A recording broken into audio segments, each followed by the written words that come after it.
Hollywood, California, the Lux Radio Theater presents Edward G. Robinson in Bullets or Ballots with Mary Astor, Humphrey Bogart, and Otto Kruger.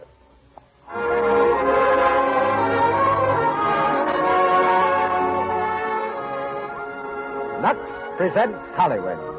Bullets or Ballots? This is the question answered in tonight's play, the vivid drama of a battle against racketeers. Screened by Warner Brothers, you'll hear it starring Edward G. Robinson, Mary Astor, Humphrey Bogart, and Otto Kruger, while our special guest is Frank B. Gomfort, nationally known criminologist. Louis Silvers conducts our music. Just a word before hearing from our producer. A man notices when a woman is fresh and sweet, and really dainty. He may not know why, but he knows it's nice to be near her. And charming Loretta Young tells you, men fall for skin that's sweet. A Lux Toilet Soap Beauty Bath is the best way I know to protect daintiness. Makes you sure. Loretta Young, like many other screen stars, uses her complexion soap, Lux Toilet Soap, as a bath soap, too. Its rich, active lather carries away perspiration, every trace of dust, dirt. Leaves the skin really fresh and sweet. Make a Lux Toilet Soap bath your daily beauty bath. And now, the producer of the Lux Radio Theater. Ladies and gentlemen, Mr. Cecil B. DeMille.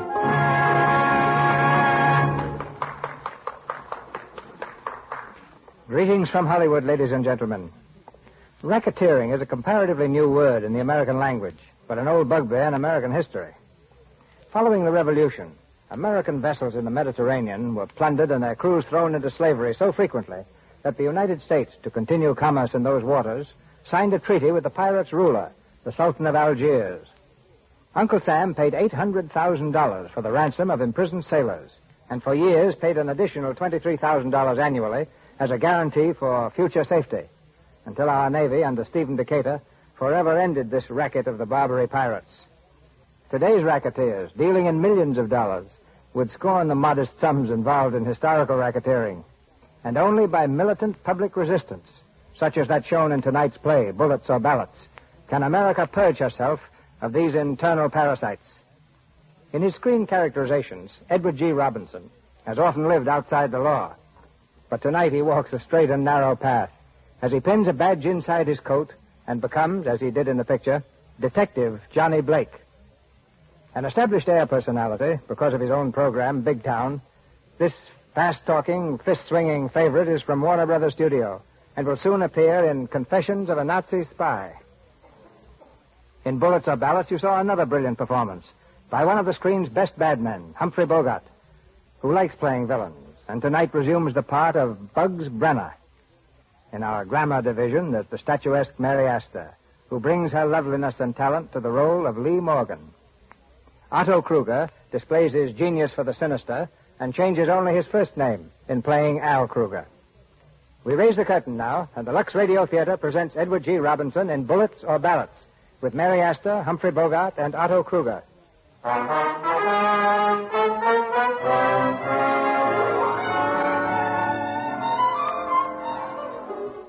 A radio station in a large eastern city.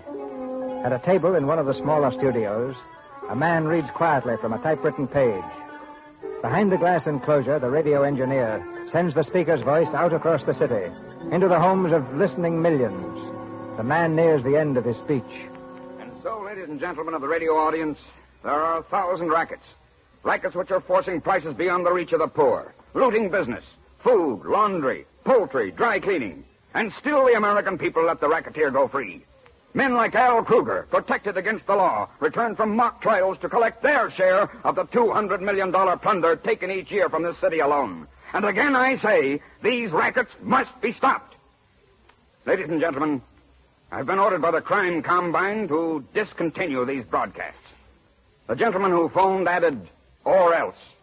For his information, I shall continue to broadcast regularly, and my papers will continue their present policy of open attack on racketeers and directors of organized crime who are the really dangerous enemies of society. Ladies and gentlemen, you've been listening to Mr. Ward Bryant and his March Against Crime. Mr. Bryant will be heard again at this stage. Good night, Mr. Bryant. Good night, Joe. That was a fine speech tonight, Mr. Bryant. I heard it on the speaker down here in the hall. How'd you like it? Get me a cab, will you, Joe? Sure. Yes, sir. You sure have the right angle on this racketeer business. Hey, look out! Look out, Mr. Bryant! Look out! Mr. Bryant! Mr. Bryant! Help! There you are, paper! Ward Bryant killed. Editor Doctor. Presiding editor, minor, gang bullets get Bryant. Ward Bryant killed. Gangster Carter killed. Cigars, cigarettes, cigars, cigarettes, cigars. Who is it? It's me, Miss Lee. Hyman. Can I come in? Come in. Evening, Miss Lee. How are you, Herman? They said you was in your office. So why are you surprised? How were the collections today, Herman? Oh, just fine, Miss Lee. You really got something in this numbers game. It's going to catch on up here in the Bronx even better than it did in Harlem. Here's one day's collection. Did you have to bring it all in nickels, Herman? No, ma'am. Oh, there's 2 other bags, too. Green money. That's very nice. Yes, ma'am. You know, if it keeps on coming in like this, you can sell this cabaret and move right into Park Avenue. Thanks. We'll stick to the cabaret and the Bronx. Bye, Herman. See you tomorrow. Say, there was something else I wanted to tell you. Never mind. It'll come. Oh, I remember. Yeah, I saw Mr. Blake when I come in. Blake? Yeah, that detective fella. Where was he? In the bar. The bar? Is he drinking? Yeah. What's happened downtown? Any extras out? Oh, yeah. That publisher was murdered. The one named... That explains it. Oh, let's see. The name was... Never mind, Herman. Sit down and rest. Oh, I got it. Brian. Thanks.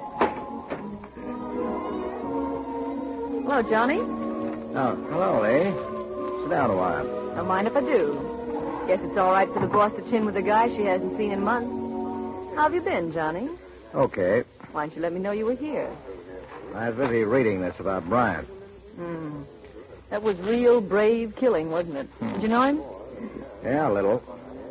Swell fellow. Had a swell wife and kid. Gonna be plenty tough on him. Wife and kid, huh? Yeah. You're a funny person, Johnny.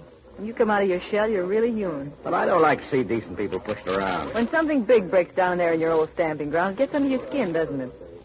What makes you think so? It's the only time I ever see you take a drink. Oh, no, say, this is just a celebration.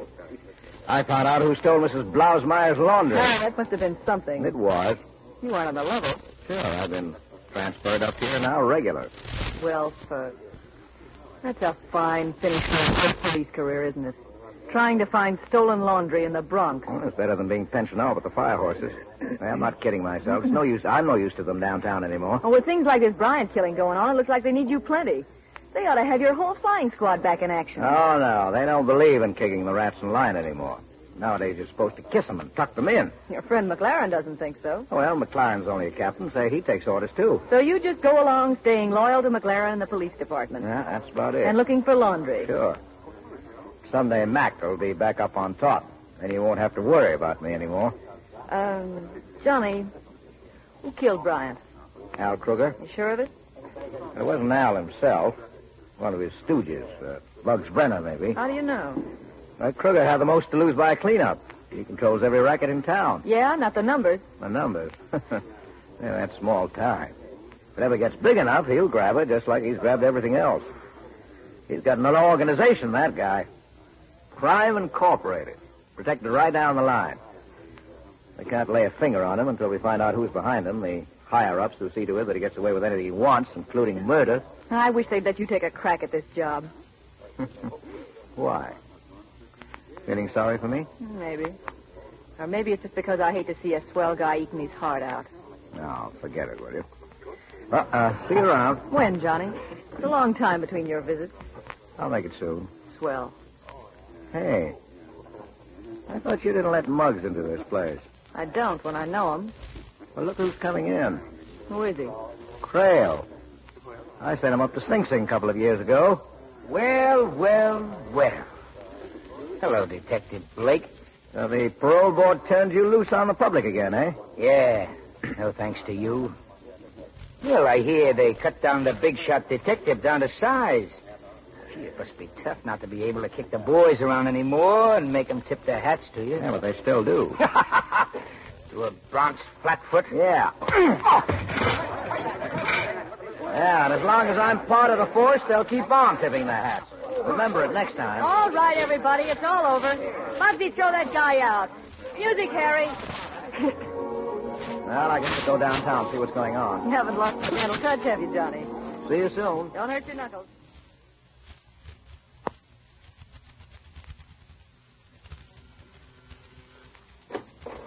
What do you want? I want to see Al Kruger. Yeah? Blake's the name. Detective Blake. Oh. Wait a minute. Hey, Al. Guy named Blake. Dick. Johnny Blake? Come in, Johnny. All right, Vincey, get out. Hello, Al. How are you, Johnny? Sit down. Yeah, big night for you, huh? Working overtime? Yeah, that happens a lot. Yeah, your rackets must be doing all right. Yeah, about 5,000 last week. 500,000, you mean? Maybe. I can't count that high. Cigar? Thanks. I thought you were homesteading the Bronx. What are you doing in this neck of the woods? Just poking around the old hangout. What do you think of Brian's death? I was just reading about it. It's too bad. He's a fine fellow. Yeah. They'll probably blame it on you, Al. You're telling me. A couple of the boys are up here from headquarters a half hour ago. They were very nice about it, though. Yeah, that's the trouble. They have to be. You'd have taken me around the corner and rolled up a newspaper. Yeah, I guess I would. I didn't get much out of you the last time I gave you going over. You came close to it. I wish I'd known it at the time. You'd have gotten some more. I wanted to get you on that rap.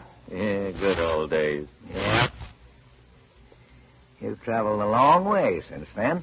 Would have gone a long way, too. If you'd thrown in with me the first time I asked you. Maybe I would. Listen, you'd been a great help to this business, Johnny. You know more about the inside of this town than any bird that ever lived in it.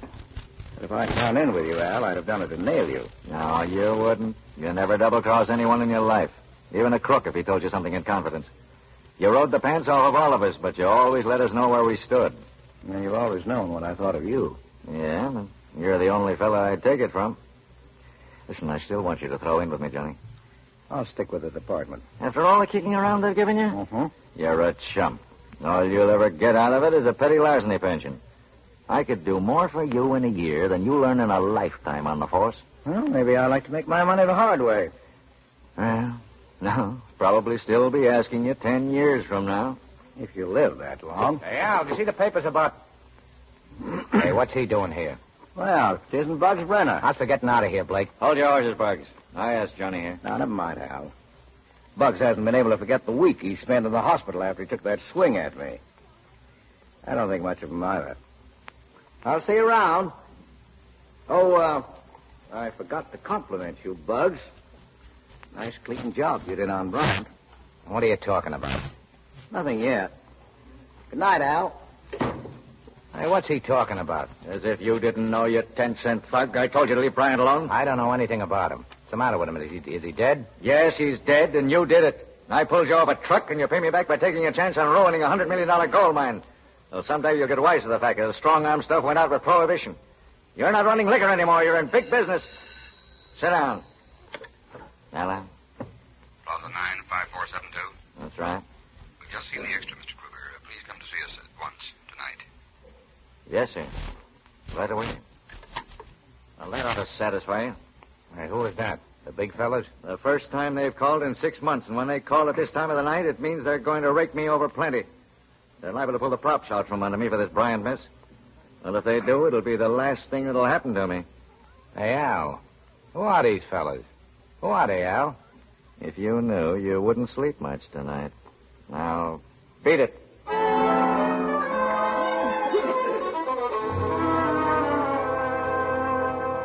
And the killing of one leader, Mr. Ward Bryant, cannot stop these broadcasts. The march against crime will continue, faithful to the memory of one who died in the service of the people. Miss Lee. Shut up, Herman. I want to The hear first this. step has already been taken.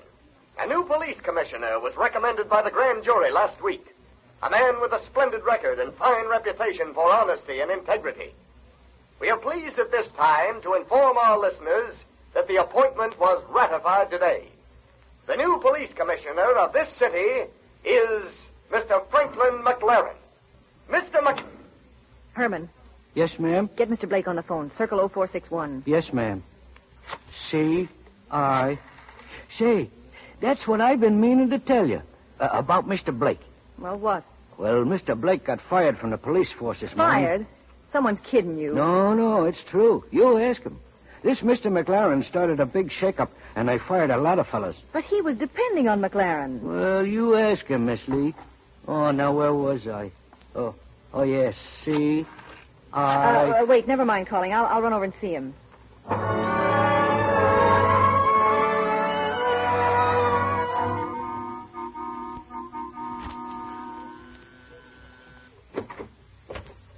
Well, Hello, Johnny.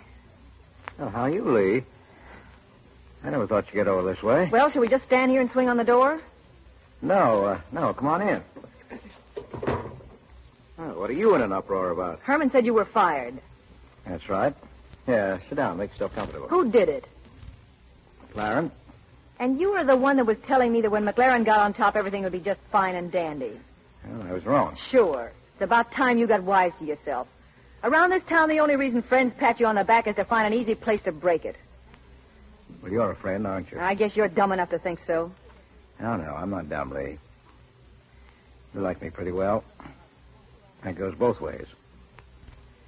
Women and home life had been in my line, and I'd have fallen for you a long time ago. Would have been sort of nice, wouldn't it? Yeah. It wasn't in the cards, Lee. No. Can't beat the cards, can you? No. You didn't get enough salary to save much, did you, Johnny? Oh, I'll get along. Suppose you'll be looking for a job. Mm-hmm. I thought you might like to come in with me and help me run the numbers game. What? You've got all the help you need. Oh, I won't have. It's getting bigger all the time. Some weeks it brings in 10 to 12,000. 12,000 from that penny ante game? Yeah. Well, the last time you told me about it, you were only getting in a few hundred. I know, but they're crazy about it in Harlem, and now it's going over in the Bronx. Oh, please come in and help me run it, Johnny. You could do a swell job of building it up. You'd make a lot of money for both of us. Yeah, pretty regularly. You'll do it? No, not a chance. Any money I made would be just coming out of your pocket. I don't take money away from women. Hiya, Johnny. Hi, Louie. You missed a sweet bottle, Johnny. Yeah, well, that's too bad. Yeah, your pal McLaren liked it a lot. McLaren, is he here? Yeah, right over there, see? Oh, yeah, thanks. See you later. Hello, Mr. McLaren. Oh, hello, John. Congratulations on your new job. Thanks, John. They told me you were trying to see me today. Sorry I was busy. Oh, it's okay. I can say it now. I just wanted to thank you for the kick in the teeth. What? Hey, come here, Blake. I got him, Commissioner. Yeah, take your hands off You me. can't suck the Commissioner and expect to get away with it. Will you prefer charges, Commissioner? No, just throw him in the street.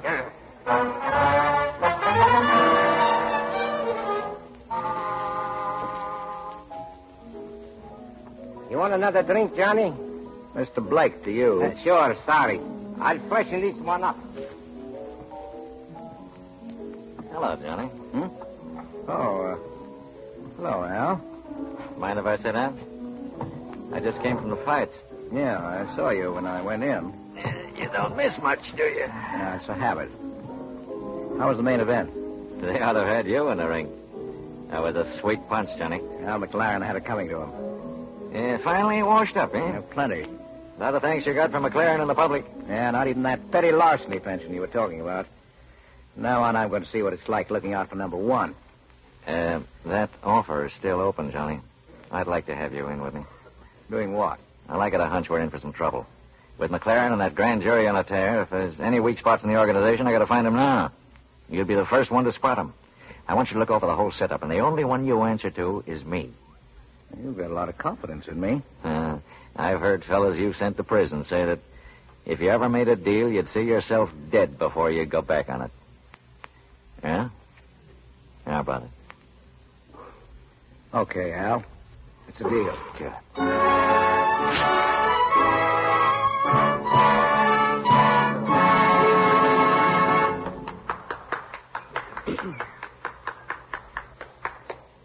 We have come to the end of the first act of Bullets or Ballots, starring Edward G. Robinson, Mary Astor, Humphrey Bogart, and Otto Kruger.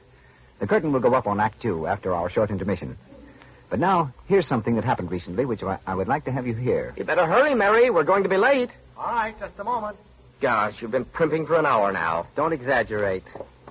I'm coming. Don't be cross, Bill. Well, hello. I thought you'd never show up. Say, you look wonderful. You like it? Like what? The hat, of course. Gosh, the hat. Sure, I like it. But I like what's under it better. How about a little kiss? Come on, let's get going. I'm going to be so proud. There's nothing like a smooth, soft complexion to make a new spring hat do its best. And as a matter of fact, the best-looking spring hat in the world can't do much for the woman who's been careless about her skin. The woman who's let cosmetic skin develop. Dullness, little blemishes, enlarged pores. That's why clever women everywhere take the Screen Stars tip. They use cosmetics all they like, but they're always careful to remove them thoroughly with Lux toilet soap. This mild white soap that 9 out of 10 Screen Stars use has active lather. Let it help you keep skin smooth and soft, lovely to look at, nice to touch. Mr. DeMille. Act 2 of Bullets or Ballots, starring Edward G. Robinson with Mary Astor, Humphrey Bogart, and Otto Kruger.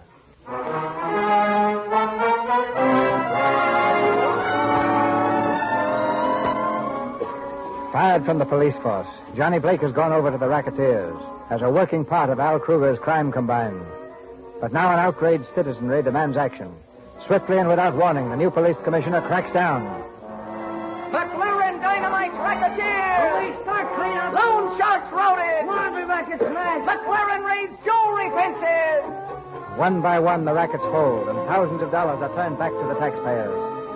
In a hotel room, Joe Vinci, the latest racketeer to feel the lash, savagely reads the headlines. Police raid jewelry fences. 200,000 in diamonds recovered. 200 grand. Well, that fixes my business plenty. You ain't getting it any harder than the others. It's phony to me. The cops couldn't have found those hideouts without somebody tipping them off, and I'm going to find out who's doing it. You don't have to look very far. All this has happened since Blake got in. What are you talking about, I'm Bugs? talking about Blake. I'm going to ask him a few questions. Hello, Louie. This is Bugs. Let me speak to Blake. Yeah, Bugs. You just drove over to the bank with Al. Oh, yeah? Well, when he gets back, I want to see him right away.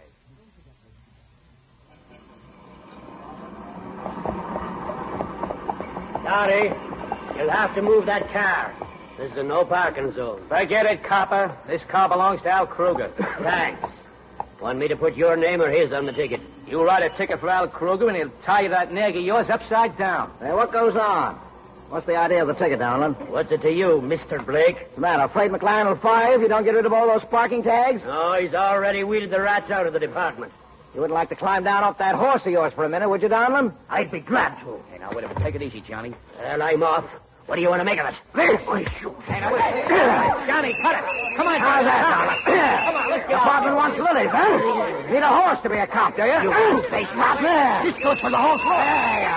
Come on. Johnny Blake, come on, Johnny. Come on. You had enough work for your fist today. Well, it took two of you to do it, as usual. Shut up.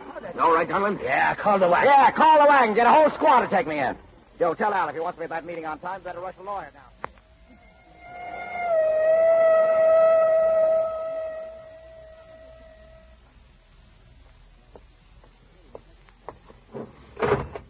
All right, in here, you. Thanks. Now, someday, McCoy, I'll run into one of you boys when you're alone. I'll mark off the days on my calendar. How are you, Johnny? Well. Hello, Mr. McLaren. How'd you get in here ahead of me? Well, they sent me word that you were on the way. Did I sock Donlin too hard? You didn't do him any good. Or me either that night at the fights. You ought to learn to pull those punches of yours, Johnny. Well, if I'd have pulled them, it'd look phony. How's your jaw? Still in a sling.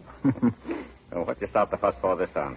Well, I had to see alone. This was the only way I could manage it. Well, what happens next? I wish I knew.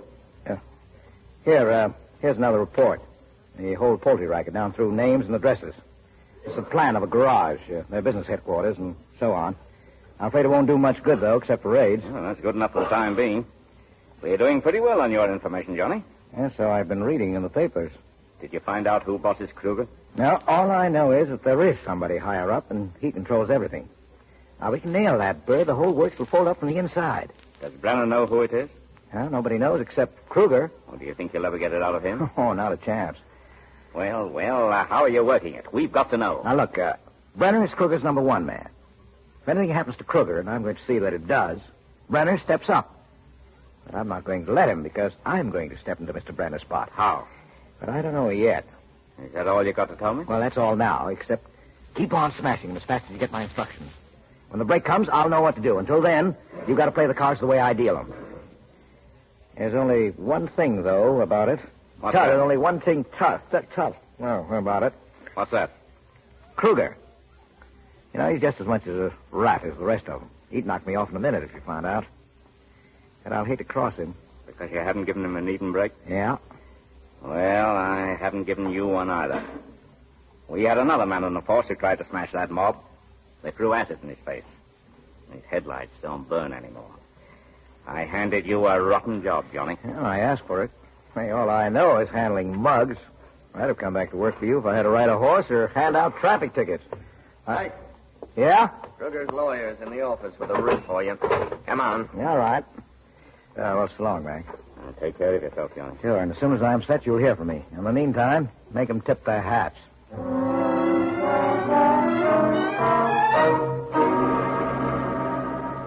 You heard me, Al. Blake. Nobody else but Blake. I tell you, the guy's double-crossed. He's right, Chief. Shut up! Now listen to me. I said shut up. That means you too, Bugs. I'm running this outfit. Yeah, but Chief, look, you gotta give us that. Good evening, gents. So, thanks for the fast legal service, Al. What's the matter? What is this, a wake? It might be. Seen the papers? New racket raids net 21. Nice picture of McLaren. Yeah. The boys think you're working for him. I'm wondering. I'm not. Doug, shut up. What have you got to say, Johnny? Oh, sure, Al. I just sold you right down the river. The cops said they were sorry they kicked me off the force. McLaren sent me a basket of flowers for hitting him on the jaw. Said if I want to come back, you give me the whole Bronx to wander around in. I wouldn't clown, Johnny. Oh, we're wise to you, Blake. You're through. Oh, no, I'm just starting. Hey, now listen, copper. Yeah, take your hands off. I don't like guys that put their hands on me. Let's keep this a business meeting. All right. Start talking. Al, I went to work for you because you wanted help. I didn't come to you. You came to me. Now you think I crossed you. Why, I couldn't get a dime a dozen if I handed this whole mob over to the cops, and you know it. I can see now why you need help. Oh, and you need plenty of it. Al, are you going to let this guy talk his way out? Shut up! Keep talking, Johnny. It never fails, does it? When mugs get in the jam, they always start off by knifing each other. Say, I thought you were smart, Al. What would you suggest? Let McLaren have his fun. You can't stop him. As soon as he's made a showing, the grand jury will pull right up under him. They always do, you know that. Yeah, sure. And meanwhile, we sit back and wind up broke. No, spend your time building up new rackets. So that when McLaren comes up for air, he'll find a dozen more going. Just pull him right out of the hat, huh? No, go to work. Quit playing cops and robbers. Stop knifing each other. I suppose you've got a good racket in mind? Well, name it. Sure, I've got one. Numbers. Go ahead. Now, what's the odds against picking the right number out of from 1 to 1,000? 1,000 to 1. That's it. We take the last 3 numbers of the racetrack payoff every day. The suckers try to guess it. And the payoff is 600 to 1. Now, that is if anybody picks the right number. Now, a lot of people would try to pick that every day if $1 would win them 600. Oh, what are you trying to sell us? That penny ante game Lee Morgan's running up in the Bronx and Harlem? Well, they're so penny ante that she's picking up $12,000 a week out of a few neighborhood stores. Most of the bets are nickels and dimes. 7 million people in this town, and all of them looking for easy money. You just offer them 600 for one and watch this thing spread like a 4-alarm fire. And they won't be playing 1 number apiece. They'll be picking 4 or 5. Now, if you want to control the winning number, you can pay off on racetrack bets and manipulate the totals. All it needs is organization. Now, you get 1 million people buying numbers every day, and this one racket will clean up 300 million a year. Why, it's easy. It's a cinch. 300 million. That's it. Did somebody say something about penny ante? All right, you fellas beat it. Mr. Blake and me want to talk business. Now, wait a minute, Chief. I said beat it! Okay, Mr. Kruger. Nice talking, Blake. Now, sit down, Johnny. You know, you're a pretty smart guy. Yeah? My mother used to say I was going to be president.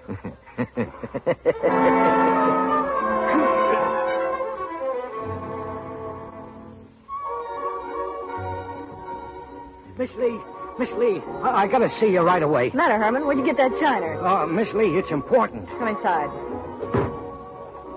Well, Herman, spill it. Well, they took the money away from me. The numbers money, the bag and everything. Who did? I don't know, some men. They stopped me on the street. They told me to keep my face out of there. They said I couldn't even make collections no more. Oh, they did they? All right, sit tight, Herman. What are you going to do? They're mugs, Miss Lee. I'm going to tell Johnny Blake about it.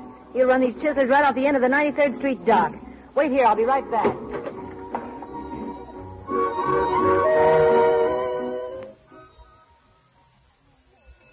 Front boy. Oh, clerk. Yes, miss? I was told that Mr. John Blake had moved here. That's correct. I'd like to see him, please. My name is Lee Morgan. Oh, I'm sorry, but Mr. Blake isn't in his room. He left just a moment ago. Oh, thanks. Yes, ma'am. Evening. You looking for Johnny Blake? Why, yes, I am. My name's Brenner. Maybe I can help you. I've got to find him right away. Ain't you the Lee Morgan who runs the numbers game in the Bronx? Yes? I hear they started running you out of it tonight. They won't get away with it. It's a dirty trick. I don't blame you for gunning for Blake. Gunning for him? Yeah. He's the one that's taking it over. Blake. You're a liar. He's grabbing it to put himself in strong with Al Kruger. Go in and ask him. He's in the coffee shop. Yeah? Thanks. Hello, Johnny. Oh. Lee. Well. Sit down, Lee. Thanks, but I may not be staying long. No? What's on your mind? Just one thing. Are you taking over the numbers game, Johnny? Well, are you? Yes. Why? Well, I can't tell you. I see. And I tried to take you in with me. It sort of worked out better to toss it to the wolves, didn't it? Well, I thought they'd let you keep on running your end. I guess that wasn't poetry about friends finding an easy place to break the back. So long, Johnny. Good luck to you.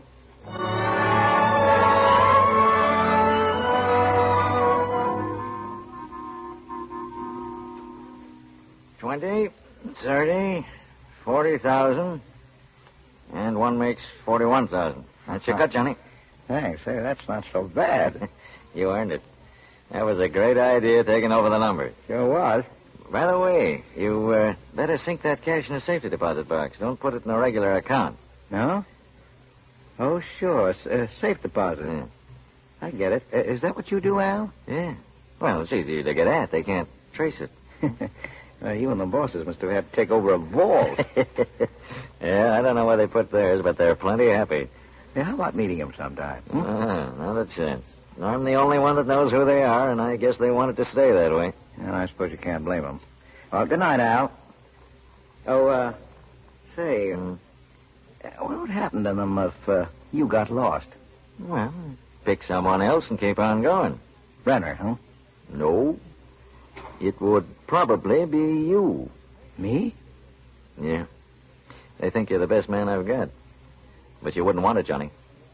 It's the top job, but it's the last one a guy ever holds. There's only one way out. That's the payoff for helping them, huh? Yeah. But don't worry about getting it. I don't intend to get lost. Oh, sure. Well, good night. Good night.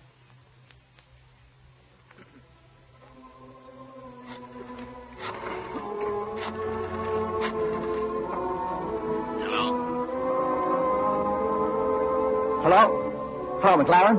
Yeah. This is Johnny Blake. I'm ready to go, Mac. Grab Kruger right away. Now, wait a minute. I can't trouble an arrest like that. Well, you've got to, and put him where nobody can get at him. What are you going to do, Johnny? Well, I've got no time to answer questions. Wait a minute, that's not all. Crack down on Brendan Smith racket. Break it up, smash it, do you hear? All right, whatever you say. Well, thanks, Mac. You'll hear from me later. This is the last move.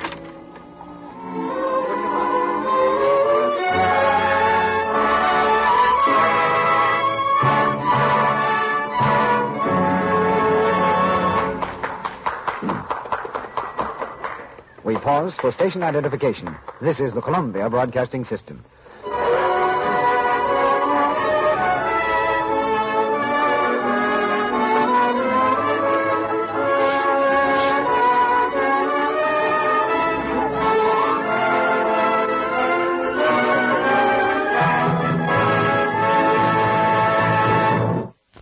It's intermission and guest time now. But first, a suggestion. Screen stars use Lux toilet soap to help care for million-dollar complexions. They use it as a bath soap, too, because it has active lather that leaves skin fresh and fragrant. Here's what Joan Blondell says. Use Lux toilet soap as a beauty bath. It's the best way I know to protect daintiness. You'll love it. Are you enjoying the luxury of a daily beauty bath with this white, gentle soap Screen stars use? You'll love the delicate, clinging fragrance it leaves on your skin. You'll be sure of daintiness. Now, our producer.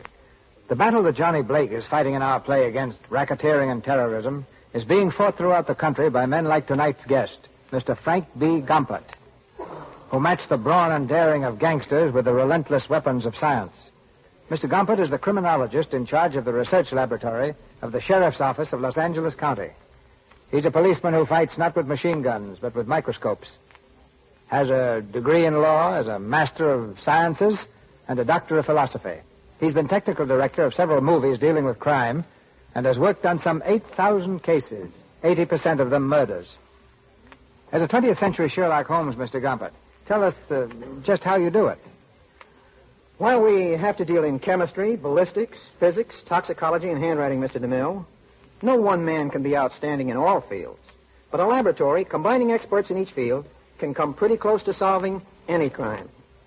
To me, one of the outstanding values of our laboratory is not its power to convict the guilty, but to free the innocent. Hundreds of times, evidence that might have otherwise convicted a perfectly innocent man, when examined in our laboratory, has freedom of every suspicion. I know you're perhaps the nation's greatest expert in solving crime with the evidence of human hair. While you might have some difficulties with me, what can you learn from those whose tresses are a bit more abundant? You do fine, Mr. DeMille, as long as you have a single hair left on your head. From that single hair, we can usually learn a man's approximate age, his environment, the places he visited recently, his type of employment, his personal habits, and frequently, his race. We can also learn a dozen things from a cigarette. A cigarette? Yes. Anyone who smokes a cigarette reveals secrets through the saliva that remains on the end, even though many months have elapsed since it was smoked. Saliva tells us what blood group the man who smoked the cigarette belongs to. There are 20 blood groups in which we deal, and often we can eliminate 19 out of 20 suspects by a blood grouping test. I see it's getting harder and harder to commit murder. Not to commit it, but to get away with it. But while we solve crimes, the public can do far more than we can do in preventing them. Don't be intimidated by the threats and boasts of racketeers. Every time you surrender, you betray not only yourself, but your neighbors and your community. At the first sign of a threat, get in touch with your local authorities. And now, ladies and gentlemen, just to prove what an ordinary piece of evidence may reveal, I gave Mr. Gompert a coat which I wore sometime yesterday. He examined it and is now going to tell exactly what he found out about me from that coat. You're sure you want me to go through with it? Yes, of course I do.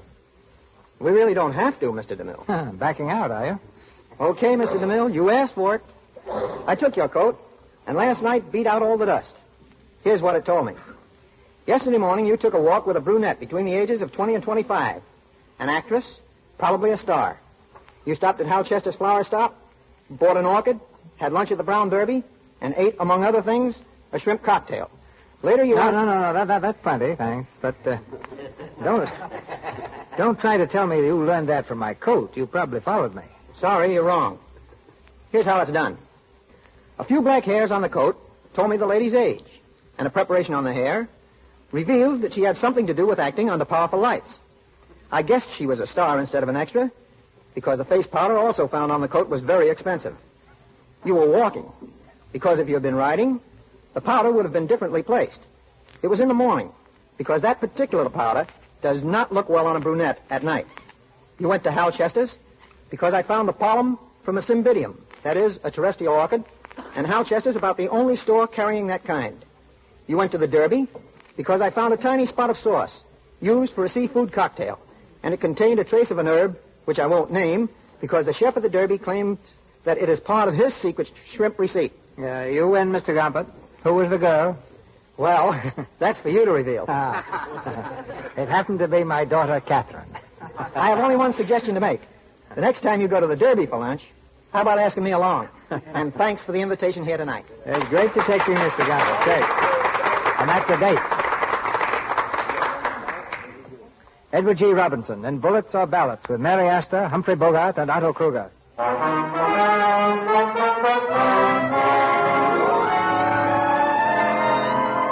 Confident that the higher-ups will choose him to replace Al Kruger, Johnny Blake has ordered the gangster's arrest. The trap is ready to spring, but Bugs Brenner arrives at Kruger's apartment first. He faces the leader, a revolver in his hand.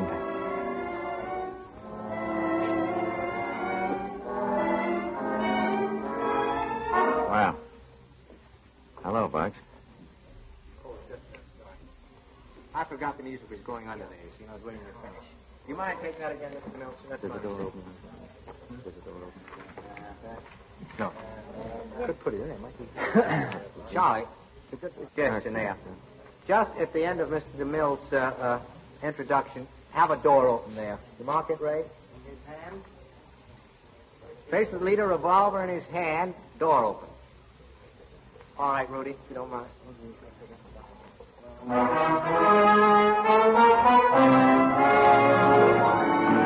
Confident that the higher-ups will choose him to replace Al Kruger, Johnny Blake has ordered the gangster's arrest. The trap is ready to spring. But Bugs Brenner arrives at Kruger's apartment first. He faces the leader, a revolver in his hand. Well? Hello, Bugs. What are you doing over here? The cops just smashed my milk racket. And so? So I'm starting to take over the numbers game.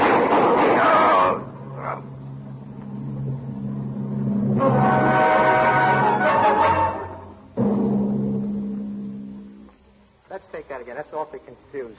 Rudy, after the shots and the groan, you come up again. Is that it? Into the drum roll.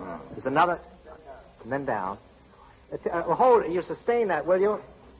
Sustain that drum roll. We kind of take it out and bring in Miss Astor over it, right? At the end, yeah. Yeah. Do you mind taking that once more? Sure, we love it. Okay. Bank attention. Frank. Eddie, you want to play the tips on this? Frank. Huh? Now, leave the shots off this time. Finish that last cue right. I haven't got enough. Well, Rudy, I'll have to clap my hands so you get the effect of the shots. He's out of shots. I'm sorry. He's out of shots. Yeah. Okay. What? What?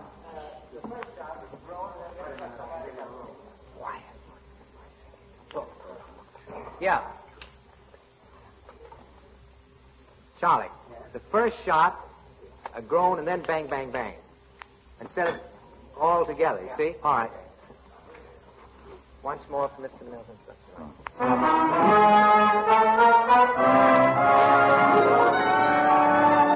Confident that the higher-ups will choose him to replace Al Kruger, Johnny Blake has ordered the gangster's arrest. The trap is ready to spring, but Bugs Brenner arrives at Kruger's apartment first. He faces the leader, a revolver in his hand. Well? Hello, Bugs. What are you doing over here? The cops just smashed my milk racket. So? So I'm starting to take over the numbers game.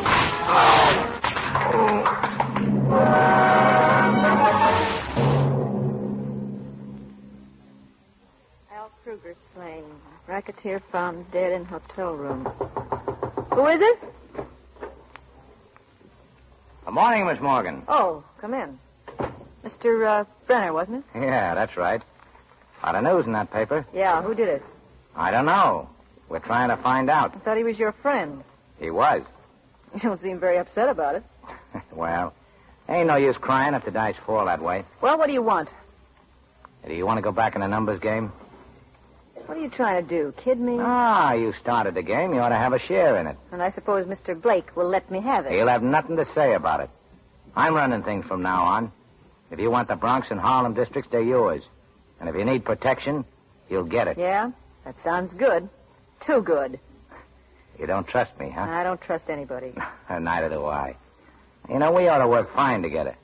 How about it? You're, going to take it away from Blake?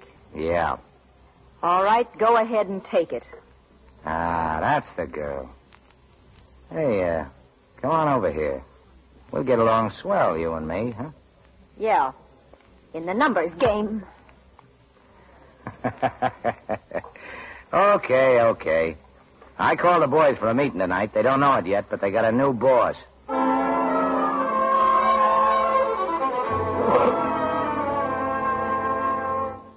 And we'll find out who got Al sooner or later. We ain't got any time to waste worrying about it now. The question is, do I run this business from now on, or don't I? It's all right with us, but the bosses might have something to say about it if we ever hear from them. I'll take care of that. Why didn't you ask Blake in on this meeting? Because he isn't going to be so important from now on. He's the one that sold Al. I'm sitting back waiting for McLaren to run down. It ain't worked out that way. I'm going to put the rackets back in full swing, whether there's trouble with McLaren or not. Sorry I'm late. You holding an election, boys? It's already been held. Oh, and you're it, I suppose. Yeah. You got any objections? A few. And what's the first one? The job was given to me. When? The bosses called me in 2 hours after the news broke. You expect us to believe that? I told him you might have a few doubts, but I couldn't persuade him to come down here and prove it. Who are they? Did Kruger tell you? No. But I think I'll keep sitting in this seat till I hear from them personally. Oh, sit any way you want to, but don't try and stop me from carrying out orders. I'm to take charge of the week's collection and have it to him by 10 o'clock tomorrow night. I'll meet you boys at the garage at 6. Oh, no, you won't. How do we know they called you? Yeah, how do we know? Because I'm telling you. Is that enough? No. I'll answer that. Oh, wait. Get away from that, Blake. Hello? Who? Yeah, he's here. Hey, who is this? Okay. It's for you, Blake. Who is it? They wouldn't say. Well, excuse me, gentlemen. Hello? Hello, is this John Blake? That's right. We'd like to see you, Mr. Blake. Al Kruger told us you could be trusted. When would it be convenient for you to come? Well, name your time. Let's say 7 this evening. Sure, where? At the Oceanic Bank and Trust Company. I see. Ask for Mr. Thorndyke, the president. Yeah, well, thanks. I'll do that. Fine. And I'm sorry I have to run, boys, but I know you would excuse me. I've got an appointment with the bosses. So long.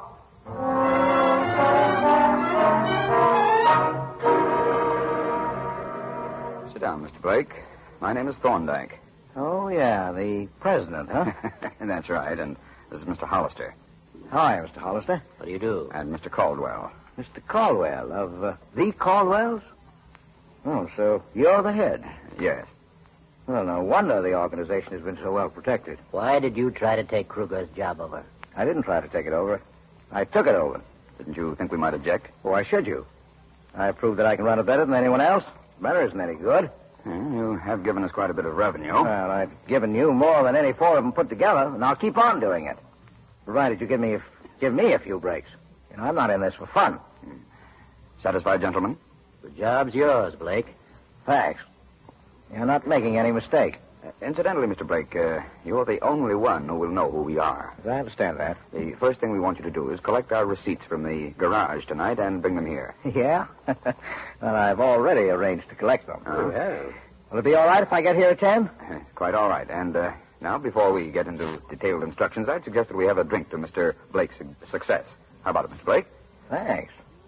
It'll taste pretty good. Hello? Hello, McLaren? Yeah, Johnny? We're all set, Mac. I'm in with the big shots. Who are they? Well, what's the difference? You can't pick them up yet. You'll have to catch them with the dough to make it stick. Well, go on. Now, look, I'm meeting the boys at 6 tomorrow night at that garage I told you about. When you see me leave there with the dough, pull up fast and raise the joint. And then send it to 24 and wall. I'll pass that 10 o'clock sharp to meet the big shots in their office. When I give the word, you can make the pinch. Nice work. Now, remember, a few minutes after 6 at the garage. And come in shooting. That's all, Mac. All right, man, in the garage.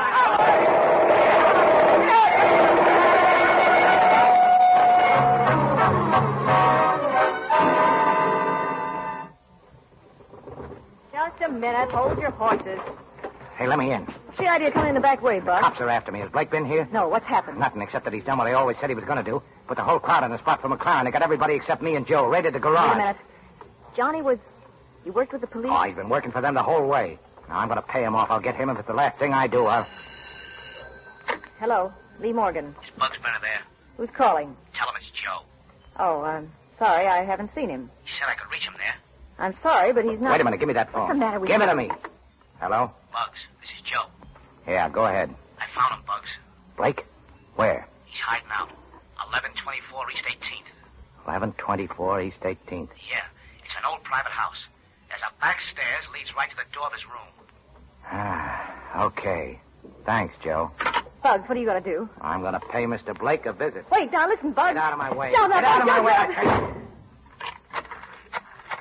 Hello? Hello, information? Listen, I want the number of a house at 1124 East 18th Street. Yes, hurry, please. All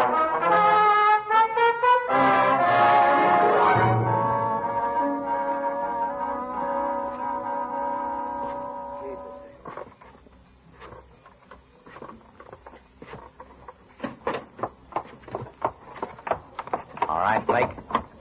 You can stop right now. Who's that? Who's down there? Bugs. Your old friend, Bugs. I hear you're making a trip out to see the big fellas, Johnny. Yeah. Yeah, now hurry. Yeah. Too bad, Bugs. You only hit me once out of 4 shots. I guess I did better with only 2.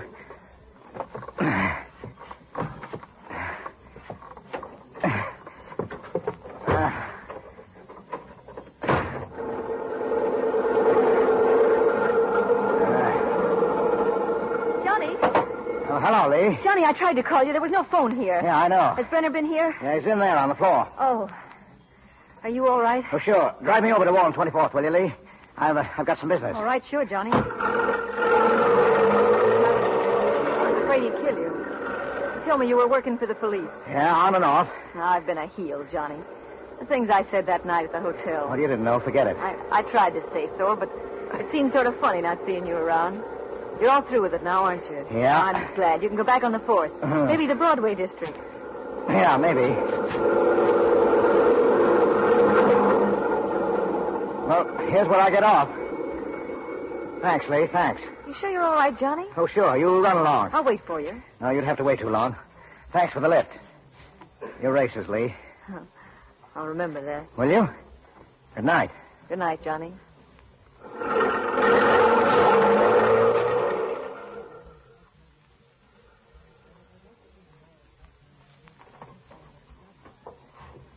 Hello, Blake. How are you, gentlemen? 10 o'clock on the dot. You keep your appointments. Yeah, I wanted to make the first job perfect.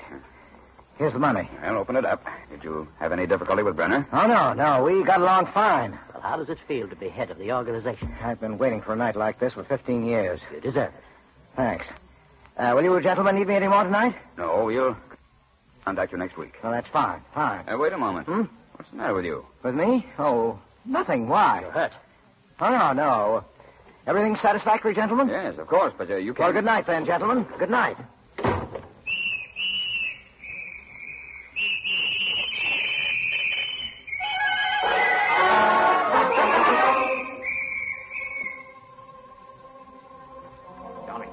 Johnny, are you all right? Hello, Mac. Did you nail him with the dough? Yeah. Well, that's that. Who got you? Brenner? Yeah. Oh, where is he? He's washed up. Check the bullet he put into me with the ones that killed Brian Kruger. They're all from his gun. You didn't miss a bet, did you? Well, I tried not to pull the punches this time. I guess Brenner didn't either. Oh, that's all right. I'm taking you to the hospital. No, it won't do any good. So long, Mac. Keep kicking him into line, Mac. I will, Johnny. Yeah. I like to think that when the mugs see a policeman, they'll keep on tipping their hats.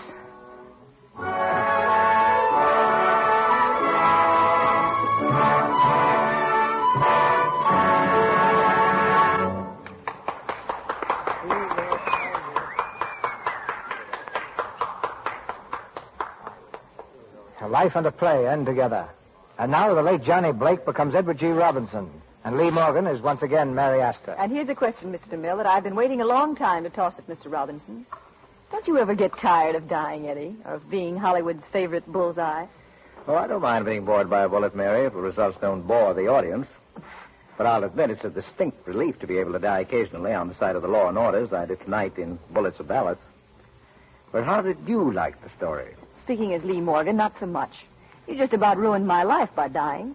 But speaking as Mary Astor, well, Eddie, I've learned that anything connected with the name Lux must be good. Uh-huh. I found that out years ago when I started using Lux soap. Anyone who's at all fussy about her looks knows that Lux soap is about the nicest, most dependable complexion care there is. I guess I'm like most actresses in Hollywood because I'm never without it. Incidentally, Mr. DeMille, the last time Eddie was on this show, didn't I hear him promise you a job on his own program, Big Town? No, he certainly did. He even gave me a name. I was to play Benny the Bomber. But that's the last I've heard about it. Well, the truth is I haven't had a spot lately for a torpedo. Besides, I don't think you'd be much of a pineapple juggler, Mr. DeMille. Oh, then couldn't I play a detective sometime? No, sorry. No experience. Well, couldn't I take some lessons from Mr. Gumpert? Say, I might have an opening on Big Town at that. Oh, thanks, Eddie. Thanks. Well, sure, you mean it? Oh, pardon. Yeah. Sure, send that Mr. Gumpert around sometime. He sounds like a great bet. I remember. Keep tipping your hat. Good night, Mr. DeMille, and don't give up. I'm sure you'd make a perfectly lovely Benny the Bomber. Thank you, Mary. Good night. So long, copper. You'll hear from Mr. DeMille again in just a moment when he brings great news about next Monday's program. Our stars were assisted tonight by Wallace Clark as McLaren, Edward Marr as Joe Vinci, Lindsay McHarry as Ward Brandt, Chester Clute as Herman, Wally Mayer as Crail, Galen Galt as Doorman, Lou Merrill as Thorndyke, and so and so. Mary Astor's new film is Paramount's Midnight. Humphrey Bogart is from Warner Brothers Studio and is now appearing in Dark Victory, which stars Betty Davis and also features George Brent. Louis Silvers is from 20th Century Fox Studio. He directed music there for the story of Alexander Graham Bell. Here's news for our Canadian listeners. Beginning this week, 29 Canadian stations are joining our network for the broadcast of The Life and Love of Dr. Susan. The makers of Lux Toilet Soap bring you this enthralling story about the love and problems of a young, attractive woman doctor every afternoon, Monday through Friday. Look in your newspapers for the time and station. The Life and Love of Dr. Susan comes to you in addition to the Lux Radio Theater. Our producer, Mr. DeMille. An average young man marries into a wealthy family, only to find that neither big business nor a glittering social life can alter his affection and ambition for a racehorse named Broadway Bill. Bill's adventures on the racetrack and our hero's experiences with his wife's relatives provide the gay romantic play you'll hear next Monday night. And leading Broadway Bill to our barrier will be two Hollywood stars who are favorites at heavy odds, Robert Taylor and Francis D.